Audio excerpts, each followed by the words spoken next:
I wanted to give you guys a video on going from vertex form to standard form, and then later in this video I'll go from standard form to vertex form and just show you a different method of doing that. First of all, just a quick reminder of what vertex form and standard form are. Vertex form, if you remember, is a times the quantity of x minus h squared plus k, where you can find the vertex by looking at the h value and the k value. And then the a value will tell you whether it opens up, opens down, or how wide or narrow that quadratic equation is. So this is very helpful in when you look at something that's in vertex form, you can very quickly plot the vertex and then have an idea of the way that your curve will look. Standard form is more of the way that we see quadratic equations written. You'll remember that when we talked about the quadratic formula, that we saw and talked about the form ax squared plus bx plus c. Well, again, this is the way that you normally see a quadratic equation. If you remember, finding the vertex in this form was a little more difficult.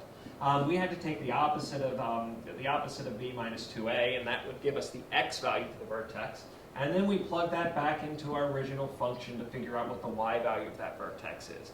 A little more tricky to find the vertex, but again, this is the way we typically see quadratic equations. So we want to be able to move between the two very fluidly, to go from vertex form to get into this standard form so it's easy to maybe use the quadratic formula, and then to maybe go from standard form to vertex form so that we can quickly graph the equation. I want to very quickly show you how to go from one to the other. First, we'll talk about vertex to standard form.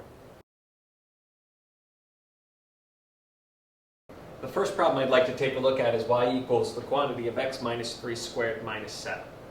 If you look at this, this is in vertex form. You can quickly see the vertex 3, negative 7. We want to put this in standard form.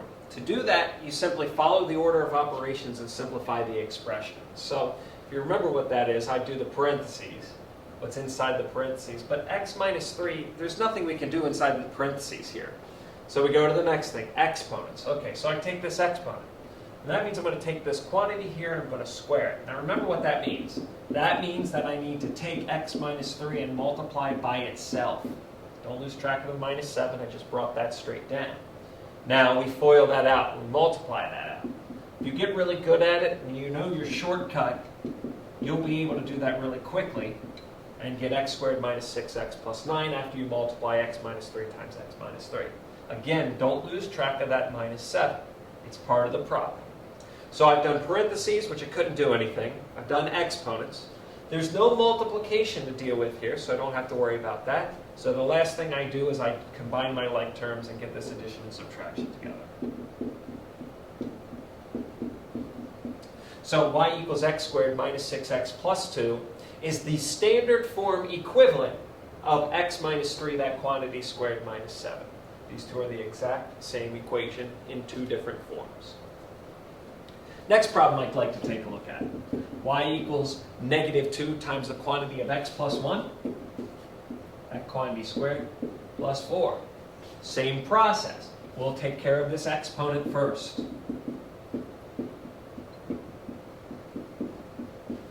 Now if you notice, this problem's a little different than the last one. I am leaving this quantity of x plus 1 squared in parentheses. Why? Because I have this constant of negative 2 in front. So what I want to make sure I do next is this has that multiplication step I have to deal with. So what I'll do is I'll take that negative 2 and I will distribute it through this quadratic equation that I have right here. So negative 2, and I'll just distribute it to all three terms. Again, that plus 4 just hangs out on the end there because I can't do anything with it until I get to this step. And with this step, now I can simply combine my like terms here at the end. And again, come up with the standard form equivalent of this vertex form equation. These two, again, are the exact same thing, written two different ways. Which is better? Depends on what you're going to do with it. If I'm going to graph the equation, this is the guy I want to look at. Real easy to figure out what the vertex is. Negative 1, positive 4. That it opens down is narrower than the original equation y equals x squared. If I want to use the quadratic formula, figure out where the x-intercepts are, oh, now we're talking standard form being the better option in this case, because I have a, I have b, I have c. And I can go from there to figure out exactly where my x-intercepts are.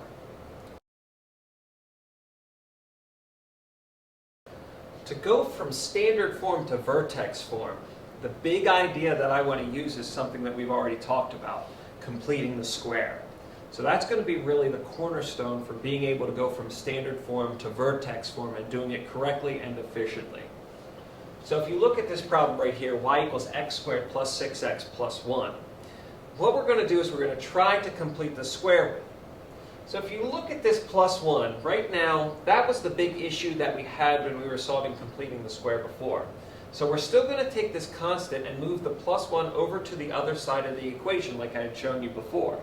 However, in this problem, we have this y that is kind of over here. And the variable y is just going to kind of be there. It's going to hang out throughout this process. We don't want to try to do anything with that.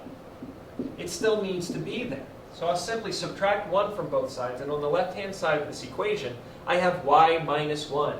That's not going to change throughout this process. I'm going to keep it there.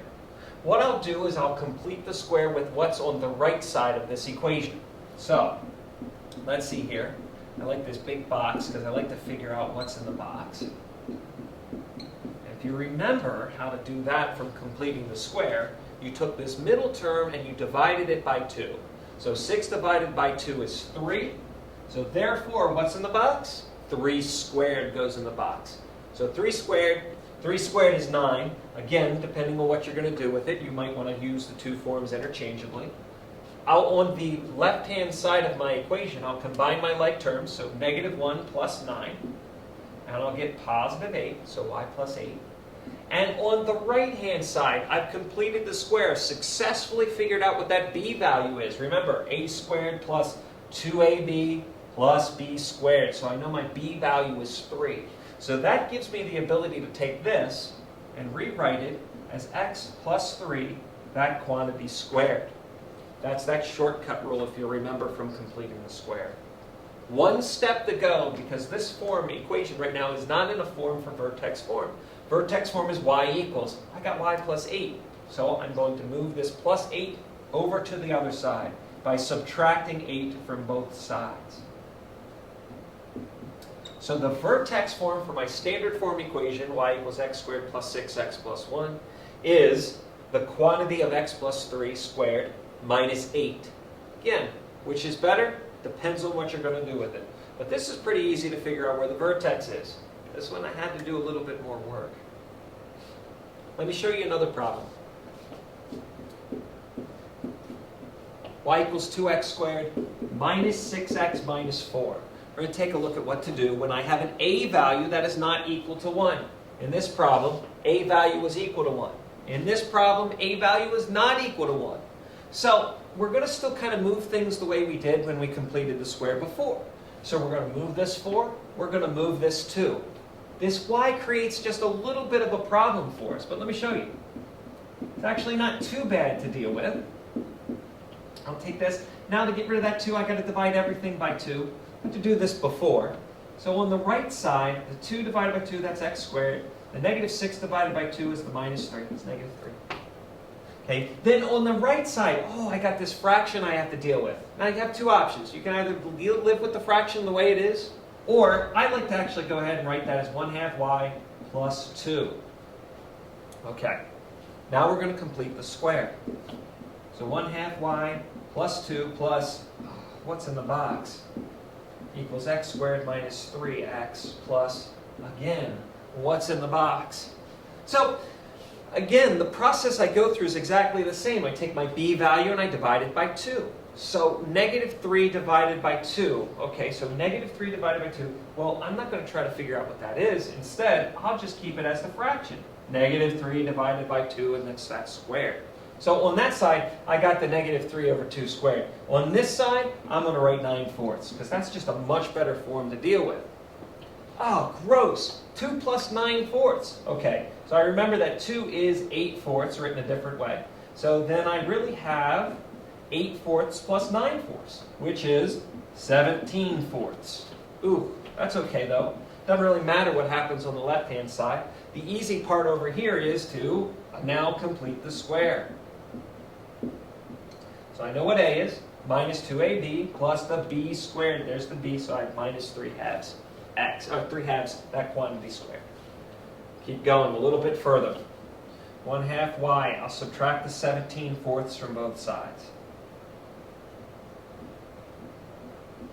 Now the difference in this problem is I have this 1/2 left.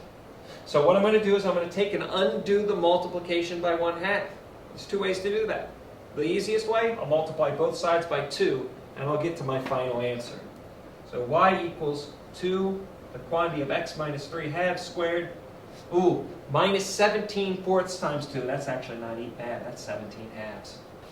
It's going to be the vertex form of my answer of the standard form y equals 2x squared minus 6x minus 4.